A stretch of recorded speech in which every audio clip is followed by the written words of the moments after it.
بسم اللہ الرحمن الرحیم۔ 2 ماہ سے کوئی میرے دروازے پر روزانہ کچرا پھینک کر چلا جاتا۔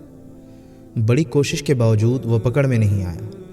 اہلیہ نے کہا کہ یقیناً یہ محلے کا کوئی ایسا بندہ ہے جو فجر کی نماز باقاعدگی سے پڑھتا ہوگا اور مسجد جاتے ہوئے یہ کارنامہ سر انجام دیتا جاتا ہوگا۔ اب مسئلہ تھا میرا اپنا۔ میں پکا نہیں کچا مسلمان تھا۔ روزانہ 10 بجے اٹھ کر فجر قضا پڑھا کرتا تھا۔ 20 دن قبل میں نے اہلیہ سے فجر میں اٹھانے کا کہا تو اہلیہ حیران کہ یہ آج سورج مشرق کے بجائے مغرب سے کیسے نکل رہا۔ خیر انہوں نے مجھے اگلے روز فجر کے وقت اٹھا دیا۔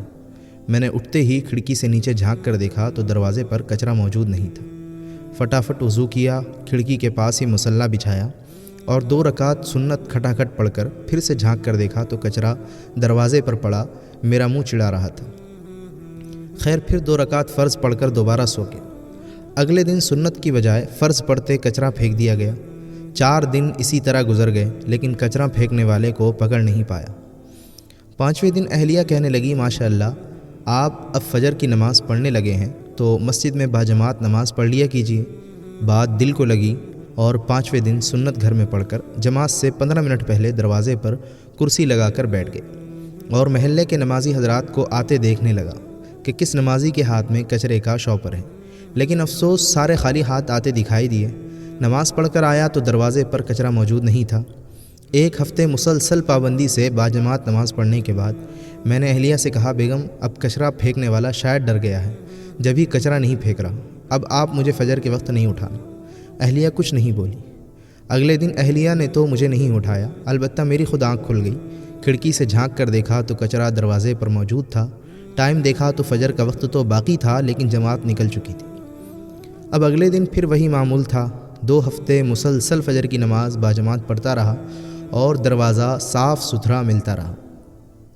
2 ہفتے بعد اب میری جماعت سے فجر کی نماز پڑھنے کی عادت ہو چکی تھی اور الحمدللہ میں باجماعت فجر کی نماز پڑھنا شروع ہو گیا۔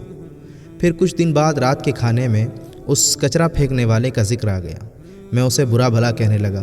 بیٹا بولا ابو آپ اسے برا تو نہ کہیں، بلکہ وہ تو آپ کا محسن ہے جس کی وجہ سے آپ فجر کی نماز باجماعت پابندی سے پڑھنے لگے ہیں۔ بیٹے کی بات سن کر میرے دماغ کو جھٹکا سا لگا اور سب کو غور سے دیکھنے لگا۔ مجھے یوں اپنی طرف دیکھتے ہوئے سارے ہنسنے لگے۔ بیٹا کہنے لگا ابو آپ کی وہ محسن کوئی اور نہیں بلکہ امی ہیں، آپ امی کا شکریہ ادا کیجئے۔ میں نے اہلیہ کو دیکھا تو کہنے لگی جب گھی سیدھی انگلی سے نہ نکلے تو ٹیڑھی انگلی سے نکالنا پڑتا ہے۔ یہ سبق ہے سب بیویوں کے لیے کہ وہ چاہیں تو اپنی اولاد کے علاوہ اپنے خاوند کی بھی تربیت کر سکتی ہیں، ہاں اگر وہ خود تربیت یافتہ ہوں۔